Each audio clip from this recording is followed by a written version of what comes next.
Salut, c'est la Claude du podcast The Sales Game et merci de nous rejoindre pour ce nouvel épisode. Aujourd'hui, je reçois Hansa Liakit, SDR Manager de chez Everroad. Donc, merci de nous rejoindre Hansa et bienvenue. Et est-ce que tu vas bien? Oui, bonjour Elric, ça va très bien et toi? Super Bah, contente de te rejoindre. ça va, pardon? Super contente de te rejoindre sur ce podcast. Bah, avec grand plaisir et merci d'avoir accepté l'invitation. Donc du coup, aujourd'hui, avec Hansa, on va parler de SDR et de leur formation. Et du coup, avant de commencer, est-ce que tu peux te présenter, nous raconter comment t'en es arrivé là, s'il te plaît? Alors, moi, j'ai fait une école de commerce, j'ai fait l'ISEG et l'ISG que j'ai fini en 2014-2015. Ensuite, je suis allée, comment j'ai rejoint pour être SDR, en fait, pour faire simple, dès que j'ai fini mes études, j'ai voulu être sales, donc apprendre vraiment le métier de sales. C'est là où j'ai rejoint House, qui est une startup basée à Londres. C'est vraiment là où j'ai appris le métier de sales from scratch, c'est-à-dire l'idée de House, c'est une plateforme de mise en relation entre professionnels de la maison et particuliers. Et là, l'idée, c'était d'aller faire, un, la chasse, onboarding, et trois, le suivi des accounts de mon côté. Donc, c'était vraiment toute la partie purement business development de mon côté. On avait une équipe France qui lançait le marché. L'idée, c'était d'aller chasser tous les professionnels de la maison. C'est comme ça que j'ai appris le métier. Je suis restée là-bas un peu plus d'un an. Ensuite, je suis rentrée à Paris. C'est là où j'ai vraiment appris le métier de SDR from scratch. En fait, comment dire, je connaissais pas du tout le métier. Je connaissais le métier de sales, je connaissais le métier de business developer, mais je connaissais pas forcément le métier des personnes qui sont SDR, en fait, qui font de la prospection et prise de meeting. Donc moi, j'ai appris chez mon docteur qui s'est fait racheter il n'y a pas très longtemps par Doctolib. Là, l'idée, c'était en inside sales de rejoindre l'équipe SDR, où j'ai vraiment appris le métier de faire toute la prospection, l'organisation pour prendre des meetings en outbound pur, pour le coup. Et voilà. Et là, aujourd'hui, je suis arrivée. Entre-temps, j'ai aussi travaillé chez My Brain Tech, où j'étais pareil SDR. L'idée, c'était vraiment de monter l'équipe SDR. Ça allait un peu plus loin. J'ai appris quand même pas mal de choses, que ce soit sur la partie purement SDR prospection, et à côté, toute la partie growth hacking, en fait. C'est-à-dire faire toute la lead generation, comment arriver à définir, les comptes qu'on va aller prospecter, la recherche des personnes à appeler, le fameux persona. Et c'est comme ça que, au fur et à mesure, j'ai appris ce métier sur le tas. Ok. Bah, justement, merci pour l'explication et pour comment dire déjà un peu introduire le sujet justement qu'on va parler parce que on va parler de SDR dans l'épisode aujourd'hui. Et la première question que j'ai pour toi, justement, c'est quels sont, selon toi, justement avec l'expérience que tu as déjà et avec ton poste aussi que tu as aujourd'hui en tant qu'SDR manager, quels sont, selon toi, les trois gros challenges que rencontrent les SDR?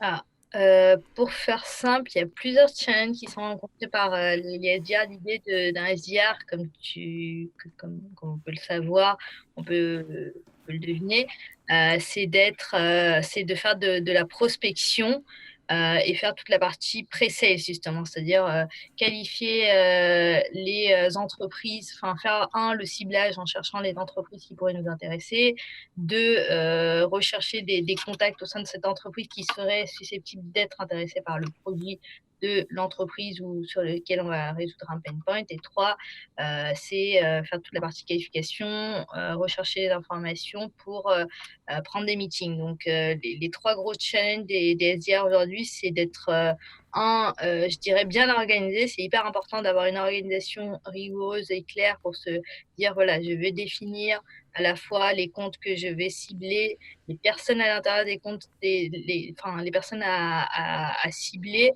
Mhm. le fameux persona, l'ICP, c'est l'Ideal Customer Profile, et identifier les Key Decision Makers. Donc, c'est vrai que ça demande un vrai travail d'introspection, c'est-à-dire on va passer énormément de temps à faire de la chasse, donc il faut être organisé. Après, il faut être persévérant parce que, comme je le dis souvent, pour convertir un lead, il faut le toucher 7 fois et le relancer 12 fois. C'est un de mes anciens managers qui me le disait. Euh, du coup, c'est hyper important d'être persévérant. Et trois, moi, je dirais, il faut avoir ce côté un peu, comment dire, faut être un peu Sherlock Holmes, en fait. Il faut se dire, s'il n'y a pas une porte qui s'ouvre, c'est pas très grave, on va passer par une autre porte, on va passer par la fenêtre. Mais l'idée, c'est d'entrer en contact avec nos fameuses entreprises pour qu'elles nous connaissent, en fait, tout simplement. Donc ça, c'est vraiment les 3 gros challenges des SDR. Enfin, le plus important, c'est quand même ça reste quand même la persévérance. La C'est personne, hyper ok. Donc, on va récapituler ce que tu étais en train de dire justement. Donc, tu dis un, l'organisation, 2, la persévérance, et 3, Sherlock Holmes. Donc, du coup, on va commencer avec le premier, donc l'organisation. Donc, du coup, ça, c'est un des points aussi importants. Tu disais que la persévérance, c'est le plus important, mais on va le voir justement juste après. Donc, du coup, l'organisation, est-ce que tu peux nous dire comment toi, tu t'organises, enfin, peut-être pas aujourd'hui en tant que manager, mais comment tu t'organisais ou comment t'enseignes à tes équipes justement à s'organiser pour être productif? Ah, pour être le plus productif, moi, ce que j'ai toujours pensé, en fait, j'ai mis en place un funnel de prospection. L'idée, c'est dans un premier temps, c'est d'aller faire toute la partie ciblage, le ciblage des entreprises potentielles qui pourraient être intéressantes. Une fois qu'on a fait le ciblage de ces fameux accounts à aller prospecter, la deuxième chose, c'est de faire la lead generation, c'est-à-dire aller rechercher tous les contacts qui sont dans notre persona, en fait. C'est le fameux persona, l'ICP, en fait. C'est-à-dire Ah en oui, et fonction. justement, oui, justement j'allais dire tout à l'heure, l'ICP, en anglais c'est Ideal Customer Profile et en français c'est le profil du client idéal, justement pour Exactement. la traduction. Exactement, c'est ça. L'idée, c'est d'aller chercher ces bonnes personnes en faisant plusieurs recherches. Ça peut être via des outils qu'on va utiliser, nous, en interne, ou ça peut être des recherches qu'on va faire sur LinkedIn, des personnes qu'on connaît de notre réseau. Ça, c'est hyper important. Une fois qu'on a bien, défini la cible, on a bien fait le travail de rechercher les bons contacts, on va faire toute la partie sourcing, c'est-à-dire aller capter les données, les datas de ces personnes qu'on va aller contacter. On va ensuite faire toute la partie prospection pure, c'est-à-dire au téléphone. Ça peut être, enfin, la prospection, moi j'appelle ça de manière large, ça peut être soit de la prospection virtuelle ou de la prospection via du mailing, du LinkedIn, et en parallèle au téléphone. Là, c'est le point le plus important. C'est là où on va passer du temps à comprendre comment organiser une entreprise, si c'est la bonne personne, si on a vraiment réussi à définir le bon profil type de l'entreprise, et si notre produit répond à une demande ou à un besoin, en fait. Donc, ça, c'est la deuxième chose que je fais en termes d'organisation. Et la troisième, c'est toujours avoir un next step, en fait, avec nos contacts. Ok. Si on a pris le meeting pour nos key accounts, c'est très bien. On va suivre la prospection. Et la deuxième chose, si on n'a pas pris de meeting, l'idée, c'est de suivre très rigoureusement ces leads en faisant des touch points, des relances, ou alors les fameux next steps dont j'ai l'habitude de faire. C'est le plus important. Comme je dis, pour convertir un lead, il faut le toucher, le retoucher et le relancer jusqu'à qu'il convertisse. Donc voilà. Alors, ce que tu étais en train de dire justement, donc du coup pour le ciblage, j'ai une question. Tu disais que là, toi aujourd'hui, c'est tes SDR qui choisissent les comptes qu'ils vont contacter ou c'est toi qui leur donnes, on va dire, des données. Par exemple, tu leur dis, tu peux attaquer tel secteur avec des entreprises entre tant et tant d'employés, on va dire entre 200 et 1000 employés, et Mhm. tu dois contacter le decision maker. Je sais pas pourquoi, pour Everoad, je pense que c'est soit le directeur de logistique, j'imagine, ou du coup tu leur donnes ces informations-là ou tu les laisses découvrir.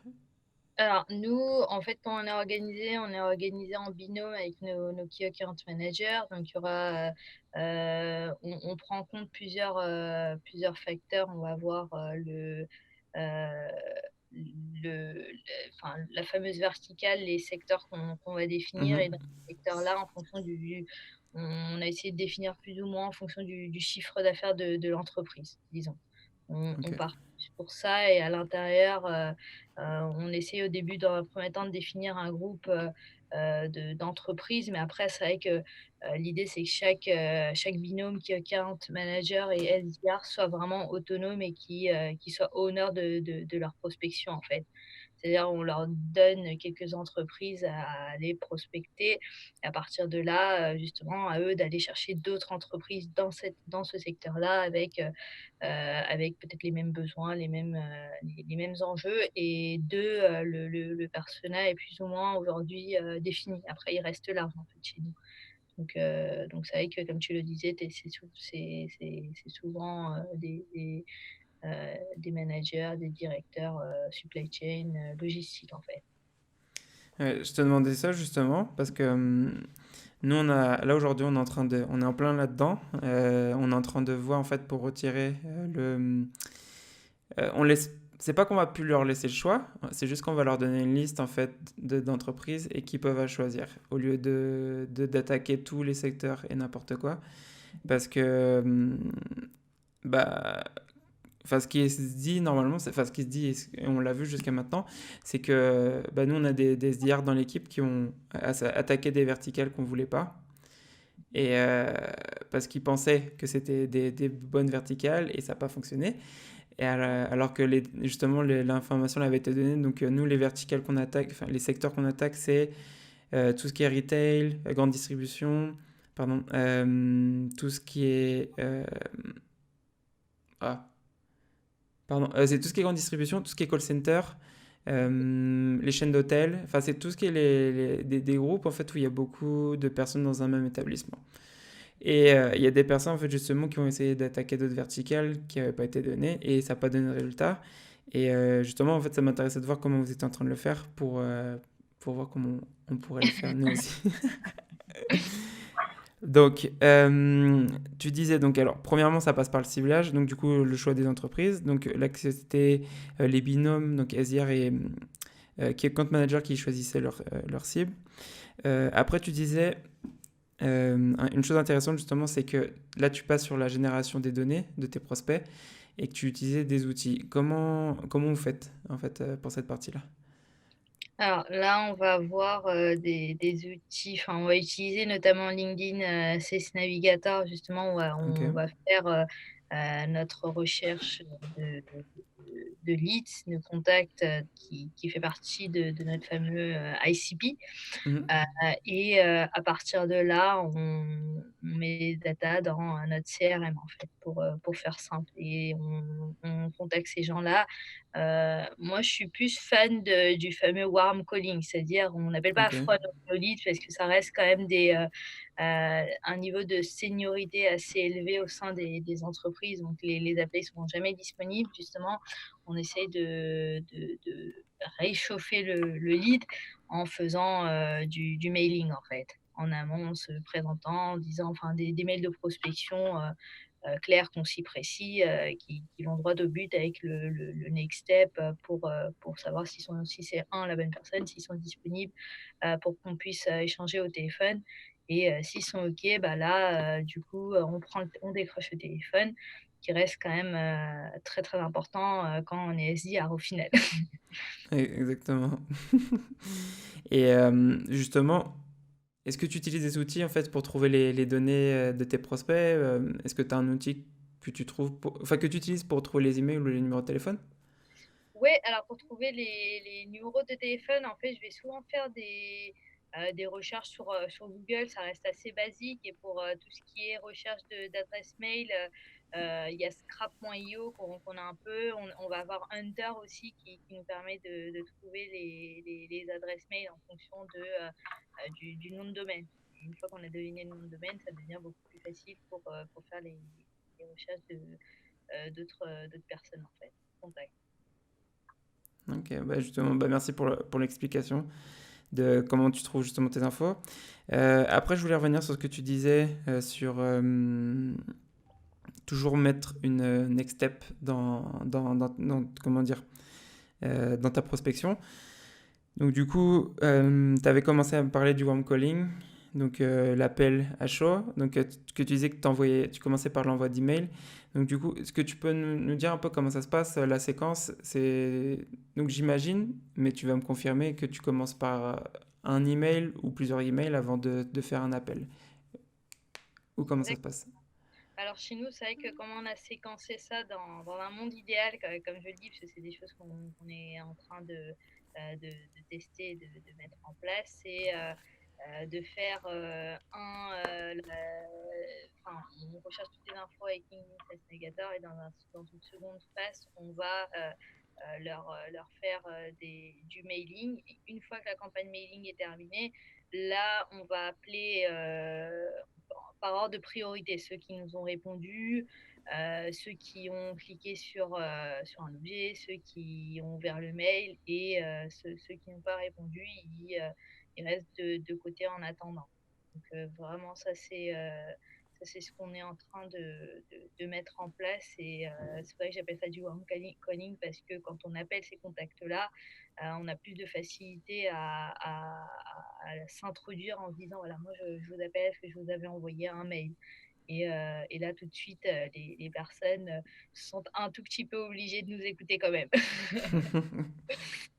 Ouais, déjà, ça marche. Ils ont déjà un peu le contexte aussi de comment dire, de pourquoi t'appelles. Donc, généralement, ils sont plus enclins à écouter que un appel, comme tu disais, justement, si t'envoies pas d'email, bah, ils vont peut-être pas forcément avoir le même temps ou te donner le temps, justement, pour écouter.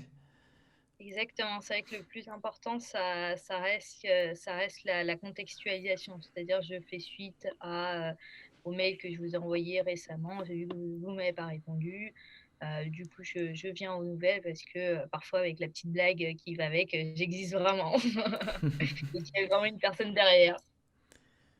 Ouais, c'est pas uniquement un email automatisé, c'est vraiment, il y a une personne derrière cet email.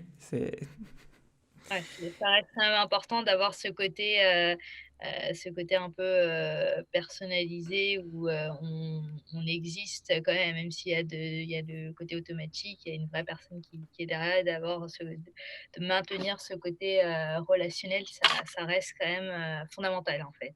Le métier de SDR, c'est vraiment, tout ça, les outils, les mails et cetera, c'est vraiment, pour nous aider en fait dans notre phase de prospection et Mhm. la vraie prospection commence, quand on, décroche son téléphone en fait. Ouais, quand tu as la première relation, enfin le premier contact justement avec ton prospect. Exactement. C'est... Et justement, je voulais revenir sur le deuxième challenge que tu avais dit tout à l'heure, donc qui était la persistance, parce que justement on arrive là sur bah, les séquences d'emails et sur le téléphone. Tu disais qu'il faut... en- Non, tu disais qu'il fallait contacter jusqu'à 12 fois une personne et il faut être en contact avec cette personne 7 fois, ou qu'est-ce que tu avais dit par Donc en rapport à fait, ça? pour convertir un lead, il faut le toucher, 7 fois et le relancer 12 fois. Les touches de 7 fois, ça peut être du mailing, du LinkedIn, du téléphone et les relances, pareil, ça peut être des relances, que ce soit au téléphone,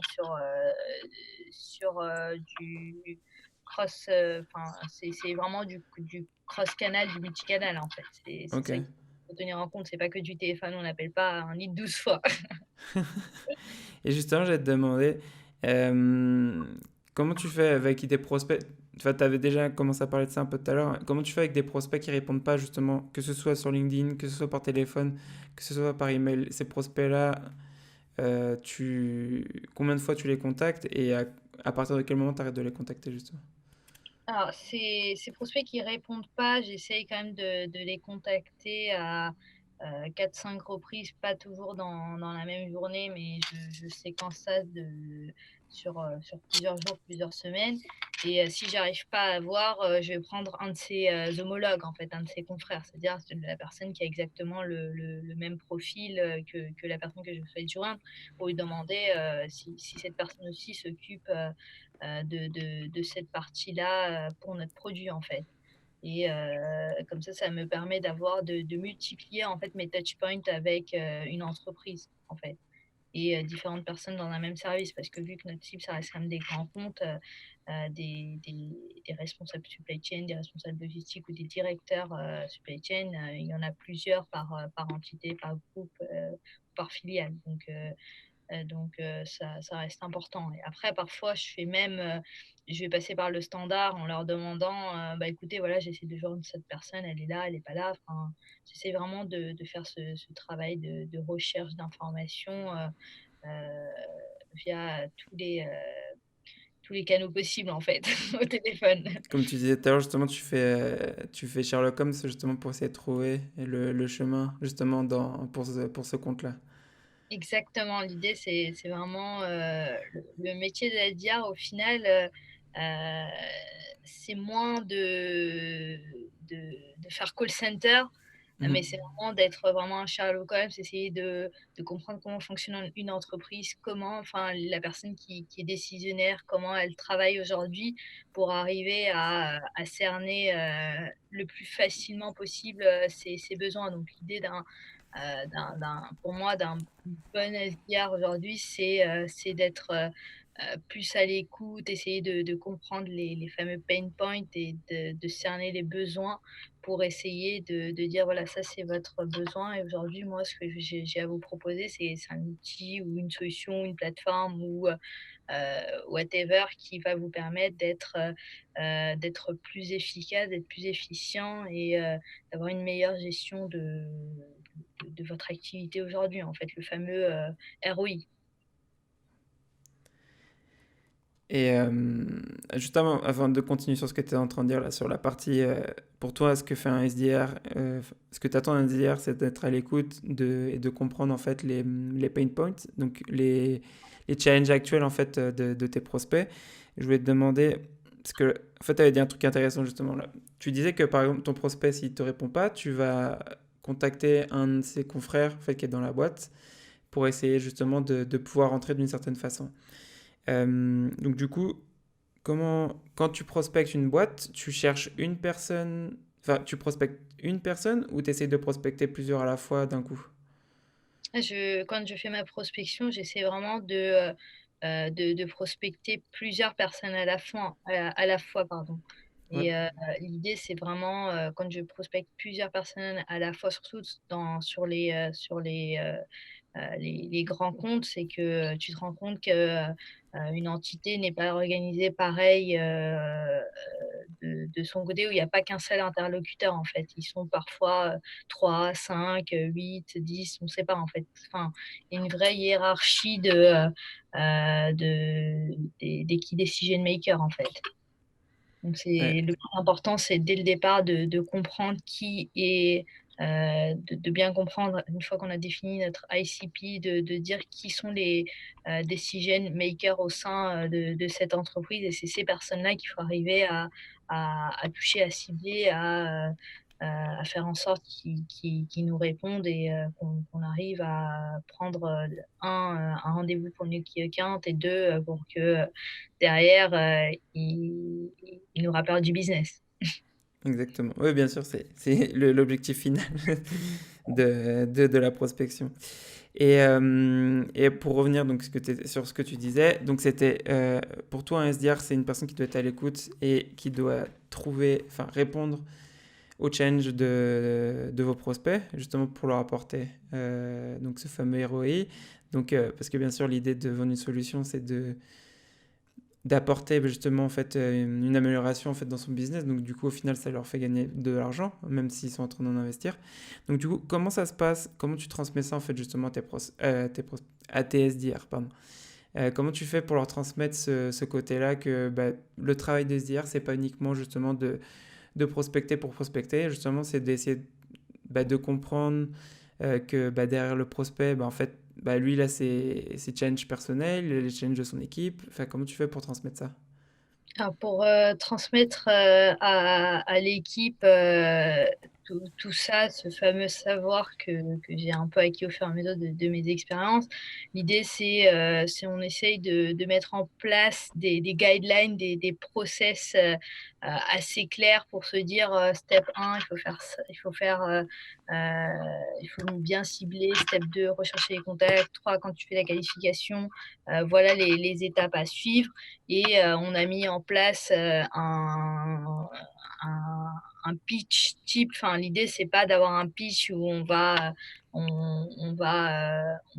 déblater ce qu'on a à vendre, mais plutôt on part dans un pitch où l'idée, c'est de poser un maximum de questions à nos prospects pour essayer de relever le pain point, mais le pain point doit venir de notre lead, en fait. C'est lui qui doit nous donner son pain point et c'est derrière à nous de dire: «Voilà, ça, c'est votre pain point. Voilà le besoin que vous avez. J'ai compris que vous fonctionnez comme ça» et derrière, c'est de dire: «La solution qu'on apporte, c'est ça», en fait, tout simplement. C'est vraiment, on a mis en place enfin, toute une phase où l'idée c'est vraiment, de passer du temps à comprendre, nos prospects, en fait. C'est de les écouter. C'est mon Au téléphone, nous, ce qu'on a aujourd'hui, c'est on passe très, très peu de temps, nous, en prospection, à pitcher ce que fait Everroad, en fait. Pour faire simple, on passe beaucoup de temps à essayer de comprendre comment ils fonctionnent. On écoute leurs besoins, on répond à leurs questions, mais on essaie d'établir une vraie relation de confiance en disant, qu'on est là pour répondre à leurs questions, à leurs besoins, à leurs pain points et pas, on n'est pas là pour vendre quelque chose, en fait. Jamais ils se sentent, pardon, jamais ils se sentent, appelés par un call center ou whatever. On n'est pas du tout ça. Le métier d'SDR, il a vraiment évolué de notre côté. Le téléphone, c'est le last touch point, en fait. Ouais, et comme tu dis, en fait, cette idée en fait de plus poser des questions, d'essayer de comprendre en fait comment ils fonctionnent, c'est plus vu généralement comme, bah, comme toi l'expert au final, qui est là justement pour essayer de voir bah, si sa situation actuelle, en fait, bah, déjà toi, enfin, tu peux l'aider parce que j'imagine qu'il y a des situations où tu ne peux pas, justement, ou alors leurs priorités ne s'alignent pas avec ta solution actuellement. Et justement, ça t'aide à te voir comme pas forcément une personne qui est là pour pousser ton produit, mais justement qui est là vraiment pour, ok, tu as ce besoin-là, il te faut ça comme solution. Aujourd'hui, nous, on peut t'aider, mais il y a d'autres situations où on ne peut pas. J'allais te demander, donc du coup, euh, comment tu fais en fait? Tu disais que tu fais des guidelines, tu fais des guides en fait pour tes équipes pour transmettre ça. Euh, Quand tu as par exemple un nouveau SDR qui arrive chez Everroad, comment tu fais dans l'onboarding ou dans la formation, comment tu fais pour transmettre ça? Pour que ça reste, on va dire que ce soit pas juste tu lui en parles une fois ou tu lui montres une fois, enfin, que ton SDR continue dans ce process-là, de mettre vraiment le prospect au centre de sa prospection.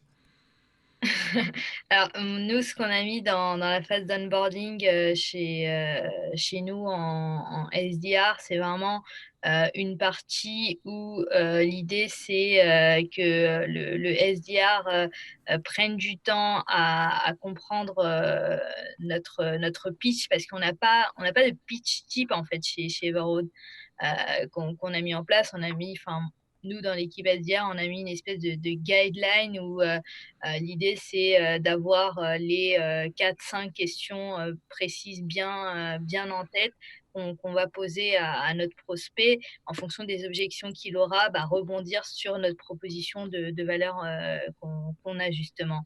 Mais l'idée, c'est vraiment d'accompagner les nouveaux, enfin le ou les nouveaux SDR qui arrivent à bien comprendre que ça sert à rien d'apprendre par cœur mot pour mot, mais plutôt de garder ce côté un peu personnalisé, mais d'avoir une trame globale de questions à poser, à suivre et en fonction de ça, essayer de répondre au mieux. Et là, pour le coup, ce qui est cool, c'est qu'on a mis en place du shadowing où l'idée, c'est les SDR qui arrivent passent un peu de temps avec nous, essayent de voir comment on travaille, comment on pitch justement chez Everwood.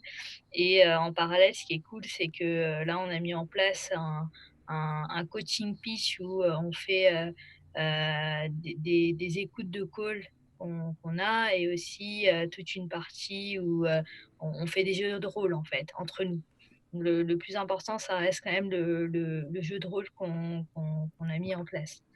On essaye de faire une personne fait le prospect et l'autre fait le SDR et derrière on essaye de tous dire les points positifs qui en sont sortis, les axes d'amélioration en fait. L'idée, c'est d'arriver toujours à s'améliorer, à avoir, Mm. un pitch, des questions qui sortent naturellement, en fait. Jamais sentir qu'on est en train de dire quelque chose, en fait. On n'a pas vraiment, enfin, on n'a pas mis ça en place, en fait, chez nous. C'est vraiment, l'idée, c'est que chaque SDR soit honneur de sa prospection. Il ait une trame bien précise en tête, mais que jamais le prospect se sente, agressé ou quoi que ce soit. L'idée, c'est vraiment Ouais, ouais. Je vois très bien ce que tu dis. non, non, c'est vrai, hein, l'idée, c'est vraiment que, le prospect au bout du fil, il se sente, jamais trop sollicité par nous, mais plutôt, qu'on anime une conversation, en fait, tout simplement. L'idée, c'est vraiment d'animer une conversation, savoir c'est quoi, comment ils fonctionnent, leurs besoins. Sinon, on peut leur apporter quelques solutions possibles, envisageables et si, oui, voilà les next steps. Sinon, bah, c'est pas grave, on essaie de chercher peut-être d'autres contacts, d'autres filiales, et cetera, en fait. D'où le fait d'être aussi Sherlock Holmes quelque part. Bien sûr, pour trouver au final le bon chemin. Et je voulais revenir un peu sur ce que tu disais justement. Donc, tu disais pour votre pitch, vous avez 4-5 questions. Donc, du coup, est-ce que tu pourrais nous partager une de ces questions, justement, pour voir un peu comment vous faites un petit peu? Bien sûr, avec grand plaisir. Donc là, l'une des questions phares que j'aime bien poser depuis quelques temps, moi de mon côté, quand je fais la prospection, c'est sur leur fonctionnement actuel, justement. Enfin, je leur pose une question qui est assez large et ça va avec quel est votre fonctionnement actuel en termes de transport. C'est assez large et comme ça, si tu les laisses parler et en fonction des réponses qu'ils vont t'apporter, tu continues à affiner, à poser d'autres questions qui vont avec, tout simplement. Ok, bah, c'est bien justement pour pouvoir commencer une conversation. Et on arrive justement à la deuxième partie de notre conversation, justement. Donc là, c'est des questions un peu plus générales sur la vente. Donc, alors, quel est le livre qui a le plus influencé ta vie de commercial ou professionnelle et pourquoi? Alors, ma vie de sales, qui a été pas mal influencée ces derniers temps, j'ai 2 livres en ce moment, c'est Predictable, Revenue, de Aaron et le deuxième c'est, The Hacking Sales en fait. Ça me permet de mieux structurer, mon approche globale de la prospection, de la phase de ciblage à la phase de qualification au téléphone en passant par toute la partie automation aussi. Donc ça, c'est deux livres qui sont excellents et je recommande vivement à tous ces managers. Et justement, tu pourras me dire, The Hacking Sales, justement, je ne le connaissais pas celui-ci. Tu pourras m'envoyer le lien pour justement l'ajouter dans la description? Oui, bien sûr, avec grand plaisir. Ok, merci. Euh, Quel est le meilleur investissement ou l'investissement le plus intéressant que tu aies fait justement dans ta carrière de sales? Alors, le meilleur investissement que j'ai fait, c'est de passer du temps à construire toute la partie séquence de mails de prospection et de construire derrière le pitch. Ça, c'est le plus important en fait. Le pitch, comme je te dis, pour moi, c'est pas de passer du temps à dire ce qu'on fait, mais vraiment à construire les questions pertinentes en fonction des besoins en face de nos prospects, en fait. Quel que soit le produit que tu vends, il faut qu'il y ait une appétence de ton prospect et le fait de pouvoir l'accrocher en moins de 30 secondes dès le début du call. Ok. Ah ouais, clairement. C'est justement, tu vois le changement. Je pense que là, ce que tu es en train d'expliquer, au début, en fait, je le voyais pas du tout comme ça, la prospection. C'était plus justement, c'était décrocher du rendez-vous et après, on voit en fait comment ça se passe. Mais là, comment tu l'expliques, je pense que de tout préparer en fait en amont, la séquence d'email et justement les questions que tu poses, bah, ça change vraiment en fait tes résultats dans ta prospection. Ouais, c'est vrai que les résultats, ils sont enfin, les KPIs, ils sont visibles, hyper rapidement parce que tu vas passer, peut-être un tout petit peu moins de calls, mais tu vas passer plus de temps au téléphone avec les bonnes personnes, les décisionnaires et quand tu passes du temps avec eux au téléphone, c'est tu arrives à mieux comprendre, à définir ton persona et de l'affiner au fur et à mesure. 2 aussi de mieux comprendre pour améliorer aussi quelque part toi ton produit derrière en fait au fur et à mesure en fonction des pain points qui vont ressortir de cet échange-là. Et j'allais dire aussi justement de passer du temps avec le decision maker, donc le décideur. Ça t'aide aussi, enfin on va dire sur ta vente aussi, c'est super important parce que si le decision maker il est pas dans la relation avec vous en fait dès le début, bah, généralement, enfin, tes chances de leur vendre, bah, elles sont beaucoup plus basses parce que en fait, il n'a pas été, bah, il n'est pas dans le processus dès le début et justement, je te dis ça parce que nous, on vient juste c'est ce qui nous est arrivé en fait avec comment dire, un prospect là, où en fait justement le decision maker il nous avait donné les contacts des personnes en fait avec qui on devait parler, mais lui en fait il n'a pas du tout voulu être dans le process depuis le début et en fait on s'est retrouvé à parler avec sa directrice qui était en dessous de lui et d'autres responsables qui eux avaient certaines priorités et qui étaient différentes en fait du decision maker et au final en fait la solution n'était pas alignée sur ce qu'il voulait et alors que si dès le début, en fait, on savait que, en gros, ils voulaient une certaine fonctionnalité de ce qu'on faisait, qu'on ne fait pas, on l'aurait su dès le début, en fait, que bah, ça aurait été pas un bon signal, en fait, on va dire, dans la vente. En gros, en fait, on avait notre plateforme, ce que je sais plus comment en fait, tu dis ça en français, mais en gros, ils voulaient une fonctionnalité qui était des questions, en fait, pour le recrutement qu'on n'a pas sur notre plateforme, que nos concurrents ont. Et lui, il voulait absolument cette fonctionnalité. Et en fait, les personnes avec qui on était en contact, en fait, elles n'étaient pas au courant en fait, que le decision maker voulait cette fonctionnalité. Donc du coup, il y avait pas cette alignation entre le directeur, enfin le decision maker et ses équipes. Et du coup, on n'avait pas toute l'information. Et quand tu n'as pas toute l'information, au final, bah, tu te rends compte que bah, tu as des Ouais, surprises. ça devient hyper difficile. En fait, c'est Ouais. d'où le fait que c'est hyper important dès le début de savoir poser les bonnes questions, en fait. Lui dire comment il fonctionne actuellement, c'est quoi ses besoins, comment ils font, comment il voit le boulot qu'on peut avoir avec lui. Et c'est vrai que c'est bien d'avoir à la fois ce vue decision maker, à la fois cette vision des équipes opérationnelles qui vont utiliser l'outil au quotidien, mais aussi de Ouais. garder en tête de faire un mix entre les deux. C'est là où il faut être très très bien aligné dès le début de la prospection, parce que sinon, en fait, c'est une perte de temps pour tout le monde. Et perte de temps égale perte d'argent. Non, mais c'est exactement ça. Donc du coup, ouais, c'est ça la leçon. Du coup, c'est de vraiment l'avoir dès le début, le decision maker en fait dans ton process. Et avant-dernière question, justement, qu'est-ce que tu donnerais comme conseil à une personne qui commence soit dans la vente, soit enfin, en tant que SDR? Alors, le premier conseil que je donnerais à une personne qui commence en tant que sales, c'est d'être persévérant. C'est vraiment, comme je le dis tout le temps, persistent is the key.